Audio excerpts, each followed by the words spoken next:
Hello friends, तो कैसे हैं आप सब। हम लोग feature of the soul discuss कर रहे थे प्लेटो के बारे में। तो हमने क्या क्या देखा कि our personality has the physical as well as the spiritual dimensions. हमारा बॉडी जो फिजिकल बॉडी है वो एंड हो जाता है और हमारा जो सोल है वो वर्ल्ड ऑफ गॉड में चला जाता है। हमारे सोल में डिवाइन एलिमेंट भी होता है। मतलब ये बहुत ज़्यादा जो इंडियन फिलॉसफी से मैच करता है, प्लेटो का फिलॉसफी, ठीक है। और जो हमारा सोल जब हमारी फिजिकल बॉडी खत्म होती है तो हमारा सोल किंगडम ऑफ गॉड में जाता है, वर्ल्ड ऑफ गॉड में। वहाँ पे वो देखता है कि सब कुछ बहुत परफेक्ट है, फिर रिबर्थ होके वो वर्ल्ड ऑफ मैटर आता है, ठीक है। यहाँ तक हम लोग ने देख लिया था। दो every person has a soul, हर पर्सन के पास सोल है और हर पर्सन के पास 3 एलिमेंट्स हैं। एलिमेंट क्या होता है, मैंने क्या आपको बताया था, एलिमेंट होता है आपका गुण, ठीक है, गुण। तो हर सोल के पास 3 एलिमेंट होता है। सॉरी फ्रेंड्स, हाँ, हर सोल के पास 3 एलिमेंट्स होता है जिसको गुण बोलते हैं। अब वो क्या क्या है, reason, courage and appetite. Appetite होता है आपका सेल्फिश डिज़ायर। हर पर्सन के पास सोल है एंड एवरी पर्सन के पास 3 एलिमेंट भी है, लेकिन not all souls are the same. लेकिन हर सोल सेम नहीं है। जैसे कि इन्फीरियर सोल है और एक सुपीरियर सोल है। वही इन्फीरियर सोल तो आप लोग समझ गए होंगे कि जो मनी एंड पावर के पीछे भागता है। सुपीरियर सोल वो है कि जो कि नॉलेज, ट्रू नॉलेज जिसको बोलते हैं हम लोग, soul searching, journey from within, इस सब के पीछे भागते हैं, ठीक है। इस सब के पीछे वो गाइड होते हैं। सम सोल में क्या होता है, रीजन डोमिनेट करता है, वाइल इन अदर करेज और एपिटाइट डोमिनेट करते हैं। Hence based on spiritual qualities of the soul, Plato ने पीपल को 3 क्लास में डिवाइड किया था। और वो क्या है, मैन ऑफ रीजन, जिसको मैन ऑफ गोल्ड भी कहते हैं, उसको फिलोसफर किंग भी कहते हैं। ये कॉन्सेप्ट भी इंपॉर्टेंट है, मैं आने वाले लेक्चर में आपको बताऊंगी।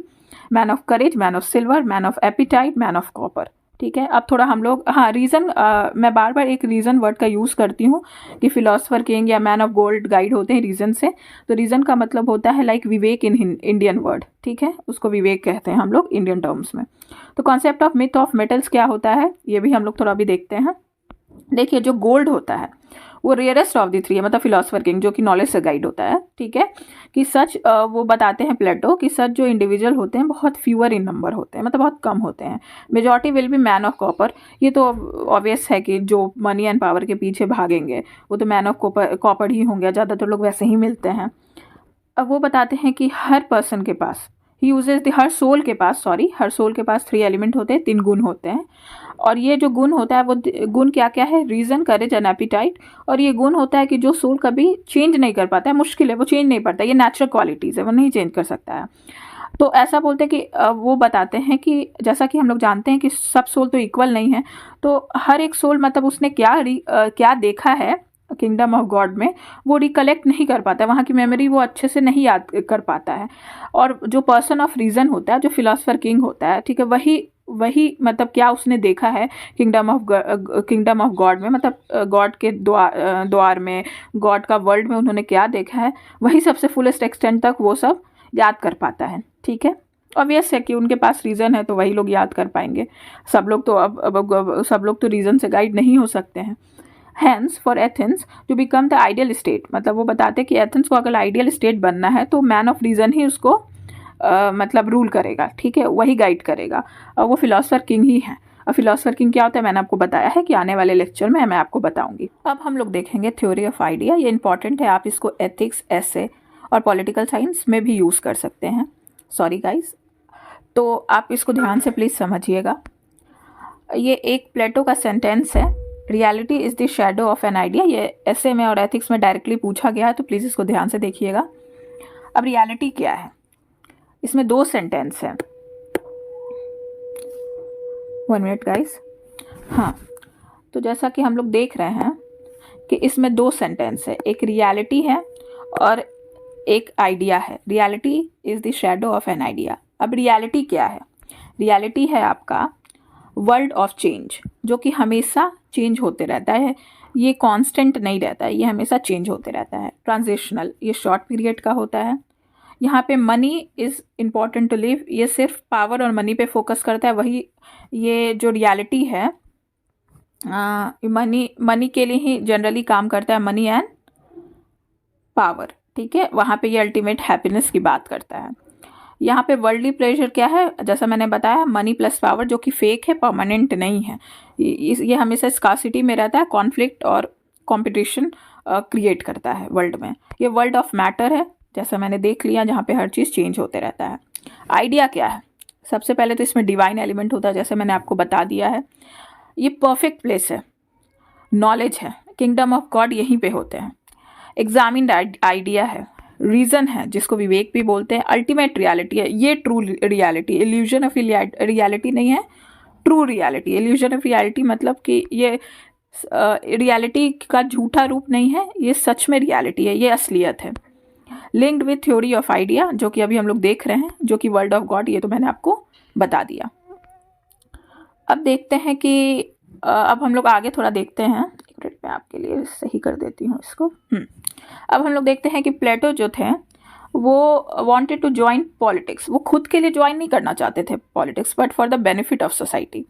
ऐसा बोला जाता है कि एक एरिस्टोक्रेटिक फैमिली से बिलोंग करते थे और बहुत इनकी फैमिली इन्फ्लुएंशियल थी। लेकिन ये पॉलिटिक्स में क्यों आए? क्योंकि उनको अपने सोसाइटी का बेनिफिट देखना था। ठीक है, अब प्लेटो को फादर ऑफ पॉलिटिकल, एक मिनट फ्रेंड, हाँ, प्लेटो को फादर ऑफ पॉलिटिकल फिलॉसफी भी कहते थे। अब पॉलिटिकल फिलॉसफी क्या होता है? जो कि इन्होंने इंट्रोड्यूस किया था concept of an ideal state, जो कि बिल्कुल परफेक्ट स्टेट था। आइडियल स्टेट क्या होता है मैं आपको बताऊंगी आने वाले लेक्चर्स में, ये इंपॉर्टेंट है। ठीक है, ये सिर्फ इन्होंने आइडिया नहीं दिया था आइडियल स्टेट का, बल्कि इसको क्रिएट कैसे करते हैं, आइडियल स्टेट को बनाते कैसे हैं, उसके बारे में भी बताया था। प्लेटो जो थे वो एथेंस की हालत से बहुत ही ज़्यादा मतलब डिप्रेस थे, बहुत ही ज़्यादा उन्हें चिंता थी, क्योंकि वो देख रहे थे कि वहाँ के जो मतलब सिचुएशन बहुत ख़राब थी। और वो क्यों ख़राब थी? क्योंकि वहाँ के जो रूलिंग क्लास थे बहुत इग्नोरेंट थे, वो करप्शन में बहुत ज़्यादा इन्वॉल्व रहते थे। द रूलिंग क्लास जो वहाँ पे एथेंस के थे वो क्या करते थे? सिर्फ वेल्थ एंड पावर के पीछे रहते थे, जो कि उनका इग्नोरेंस दिखाता था। वो बताते हैं, प्लेटो बताते हैं कि अल्टीमेट हैप्पीनेस सिर्फ मनी एंड पावर को मतलब पावर के पीछे नहीं हो सकता है, क्योंकि वो ट्रांजिएंट है। ट्रांजिएंट मतलब शॉर्ट पीरियड ऑफ टाइम है, क्योंकि पावर मनी कभी तो ख़त्म होना ही है, वो हमेशा आपके पास नहीं रह सकता। तो वो लैक करता है क्या? परमानेंस। ठीक है, इन नेचर, क्योंकि उन्हें ख़त्म होना ही है, उनकी कमी तो कभी वर्ल्ड में होनी ही है। Money and power considered the limited goods, जैसे मैंने आपको बताया। तो वो क्या करता है? कॉम्पिटिशन और कॉन्फ्लिक्ट इन सोसाइटी लाता है, पीस नहीं रहता है सोसाइटी में। और इसीलिए बोलते हैं प्लेटो कि रूलिंग क्लास शुड प्रायोरिटाइज, क्या उनको क्या प्रायोरिटाइज करना चाहिए? उनको किसके पीछे जाना चाहिए? अनलिमिटेड गुड के पीछे। और वो क्या है? गुड है नॉलेज एंड ब्यूटी। जैसा कि वो बोलते हैं कि अनलिमिटेड है, तो ये नहीं जनरेट करेंगे कॉन्फ्लिक्ट विद इन सोसाइटी, मतलब ये लड़ाई झगड़ा ये सब नहीं प्रोड्यूस करेंगे विद इन सोसाइटी, क्योंकि ये अनलिमिटेड है। आप इसको कितना भी क्वालिटी में आप इसको ले सकते हो, इंजॉय कर सकते हो, जो ट्रू नॉलेज और ब्यूटी है। When the ruling class pursue, मतलब जब वो रूलिंग क्लास ये परस्यू करते हैं, क्या परस्यू करते हैं? मनी एंड पावर, तो वो उनका इग्नोरेंस दिखाता है। वो एसोसिएट करते हैं इसको वर्ल्डली प्लेजर से, हैप्पीनेस से। उनके लिए हैप्पीनेस क्या है? Money and power, ruling class के लिए। लेकिन प्लेटो बोलते हैं कि अगर वो डायलेक्टिक्स को प्रोसेस करेंगे और अपने बिलीफ को एग्जामिन करेंगे, तो वो देखेंगे कि जिसको वो एज अ रियल मानते थे वो तो रियल है ही नहीं, वो एक इल्यूजन है, उसमें रियलिटी कुछ नहीं है, वो उसको रियल मान के बैठे हैं। ठीक है, जो वर्ल्ड ऑफ गॉड है, असलियत में रियलिटी परफेक्शन क्या है? World of God, kingdom of God, जो आइडिया है, जो नॉलेज है।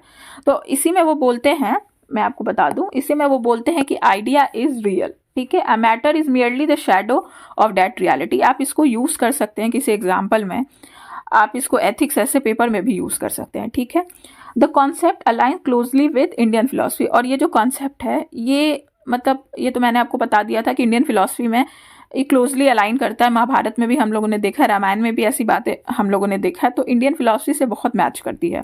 Describing a world as illusion और माया, जो ये वहाँ भी बताया जाता है इंडियन फिलॉसफी में भी, और ये प्लेटो के आइडिया, थ्योरी ऑफ आइडिया में भी ये भी बोला गया कि ये जो वर्ल्ड है, जो वर्ल्ड ऑफ मैटर है, वो इल्यूजन है और माया है, मतलब ये रियलिटी नहीं है, ये झूठ है। इवन भक्ति जो सेंट जो थे, जो कबीर, जिनको महान कबीर जिसको हम लोग बोलते हैं, जिनको उनका भी सिमिलर पर्सपेक्टिव था। ईस्ट एंड वेस्ट, मतलब जो हमारी इंडियन फिलॉसफी है, इवन वेस्टर्न फिलॉसफी, वो हो सकता है टाइम और स्पेस में वो डिफर कर सकती है, अलग हो सकती है, लेकिन कुछ यूनिवर्सल ट्रूथ है जो हर एक सिविलाइजेशन एक्सेप्ट करती है, जो कि है वर्ल्ड ऑफ मैटर, क्या है? इल्यूजन और माया। इवन कबीर ने भी एक्सेप्ट किया था, और हमारे बहुत सारे ऋषि मुन्ने ने भी, ऋषि जो हैं हमारे पुजारी, ऋषि पुजारी जो है हमारे इंडियन फिलॉसफी के जो बड़े बड़े कबीर हुए हैं, वो उन्होंने भी ये सब एक्सेप्ट किया है। और जो ये थ्योरी ऑफ आइडिया है वो वेल मैच करता है किससे, सोक्रेटिस थ्योरी ऑफ नॉलेज से। थ्योरी ऑफ नॉलेज क्या होता है ये मैंने सोक्रेटिस के लेक्चर में ले लिया है, प्लीज़ आप उसको जाके एक बार देख लें। According to Socrates true knowledge, हाँ ये तो हमने देख लिया कि ट्रू नॉलेज से ही रियल हैप्पीनेस आता है। अब थोड़ा यहाँ एक कॉन्सेप्ट आता है, आप इसको ध्यान से समझिएगा, ये इंपॉर्टेंट है। आप इसको एथिक्स के केस स्टडीज़ में भी यूज़ करते हैं, ऐसे में भी आप इसको ड्रॉ कर सकते हैं जो मैंने अभी आपको बताया है। How Plato explain the reality of the shadow of ideas. अब वो आप एक डायग्राम बना के छोटा सा इसको एक्सप्लेन कर सकते हैं। तो देखिए ये होता है आपका केव जो ब्लैक में है, मैंने लिखा भी है केव, ठीक है। और केव के अंदर 4 इंसान हैं, 4 आदमी हैं, ठीक है। और सबके पास चेन लगा हुआ है, सबके पैर में चेन लगा हुआ है। केव के अंदर एक इमेज टंगा हुआ है वॉल पे, वो इल्यूजन ऑफ रियलिटी को दिखाता है। केव के बाहर आपका सन निकला हुआ है, ठीक है। तो केव के अंदर जो 4 आदमी है ना, वो मतलब वो वहाँ के जो भी है, जो वहाँ केव के अंदर रोशनी भी है, लाइट भी है, तो वहाँ पे वो बहुत ज़्यादा कंफर्टेबल हो चुके हैं। वो बाहर का दुनिया क्या है, जो असली सनलाइट क्या है, बाहर की लाइफ रियलिटी कितनी सुंदर है, वो जानते ही नहीं है, ठीक है। वो चेन में है, और चेन क्या दिखाता है, इल्यूजन ऑफ नॉलेज। नॉलेज असली नहीं, वो चेन में एक बॉन्डेज में बंधे हुए हैं, ठीक है। बाहर की दुनिया क्या है, कैसी है, वो रियल दुनिया है, वो तो उन्हें मतलब पता ही नहीं है, ठीक है। तो ये जो एक इसमें बंदा होता है, वो क्या करता है कि अपनी चेन को तोड़ के किसी तरीके से, मतलब बहुत पेन में वो होता है, वो बाहर आता है, मतलब उस गुफा से, उस केव से वो बाहर आता है। तब वो बाहर आता है तो वो बहुत पेन में होता है। ऑब्वियसली जो आप इतने दिनों से केव में रहोगे, अचानक आप सनलाइट में आओगे तो आपको तो पेन होगा, ठीक है। तो वो पेन बाहर आता है, लेकिन तब उसको बाहर आके पता चलता है कि बाहर की दुनिया सच्ची है, रियल है, और कितनी सुंदर है। अंदर की दुनिया तो बस इल्यूजन ऑफ रियलिटी थी, वो तो सच्ची थी ही नहीं, हम लोग बस उसको सच मान के बैठे थे। तो वो फिर केव के अंदर जाता है और अपने दोस्तों से बोलता है, और सब लोगों से बोलता है कि ये रियलिटी नहीं है, ये केव बाहर रियलिटी है, आप आके देखो बाहर कितनी सुंदर दुनिया है। पर तीनों तो इतना ज़्यादा कंफर्ट हो चुके थे अंदर कि वो नहीं मानते हैं, बोलते कि नहीं यही दुनिया अच्छा है। तो वो क्या करता है, वो तीनों को पकड़ कर बाहर ले आता है, हाथ खींचकर जो होता है बाहर ले आता है। तब तीनों को पता चलता है कि अच्छा वो जो जिंदगी जी रहे थे केव के अंदर, वो तो एक झूठ जिंदगी थी, वो तो रियलिटी से बहुत दूर थी, वो इल्यूजन ऑफ रियलिटी थी, ठीक है। तो यही ये एक एनालॉगी ऑफ केव इसको बोलते हैं, एलिग्री ऑफ केव इसको बोलते हैं, जो प्लेटो ने समझाने की कोशिश की है कि इल्यूजन ऑफ रियलिटी और रियल जो रियलिटी है, ट्रू रियलिटी है, उसमें क्या फ़र्क है। तो थोड़ा सा हम लोग इसको एक्सप्लेन कर लेते हैं।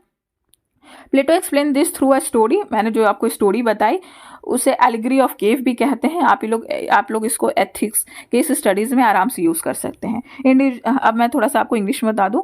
Individuals in chain are reluctant to come out because they have develop comfort in this situation. A person who was emerging into daily life experience pain, जैसे मैंने आपको बताया, तो वो बाहर आएगा तो ऑब्वियसली वो पेन एक्सपीरियंस करेगा, revealing that the journey of transformation from ignorance to knowledge cannot be without discomfort, however ultimately the pain is worth enduring. हाँ, पेन तो होना ही है, होता है ना कि बिना पेन का कोई काम नहीं होता, पेन होता ही है, तभी आपको मतलब तभी आपको वो ट्रू नॉलेज, तभी वो आपको जो आप चाहते हैं वो आपको मिलता है, ठीक है। The person who breaks the chain first represent the teacher, जो पर्सन जो उसने ब्रेक किया था वो चेन, और जिसने मतलब और लोगों को खींच कर बाहर निकाला था, वो एक्चुअली टीचर थे, ठीक है। The image on the wall illustrate the illusion of reality. वो लोग इतना ज़्यादा अंदर कंफर्ट हो गए थे, वो आर्टिफिशियल वहाँ लाइटिंग थी, वहाँ पे वो एक इमेज टंगा हुआ था, वो इल्यूजन था रियलिटी का, ठीक है। जो सिचुएशन था रूलर्स का एथेंस में, वो बहुत ही ज़्यादा सेम था जो मैन इन द केव में, ठीक है, जो हम लोग एलिगरी ऑफ द केव अभी देखे हैं। तो there is similarity between Plato philosophy और इंडियन फिलॉसफी, हम लोग जैसा देख चुके हैं। एज सब डिस्क्राइब करते हैं world of matter as the world of illusion और माया। अब इसको क्या कहते हैं, एक मिनट फ्रेंड, अब इसको इल्यूजन और माया, जिसको हम लोग मिथ्या भी बोलते हैं, क्या, मिथ्या, जो कि सच नहीं है, सिर्फ झूठ है। अगर आपको मेरा फ्रेंड ये लेक्चर अच्छा लगा तो प्लीज़ इसको लाइक करें एंड सब्सक्राइब करें, और जो आगे का है थ्योरी ऑफ जस्टिस वो भी इम्पॉर्टेंट है, हम लोग आने वाले लेक्चर में डिस्कस करेंगे।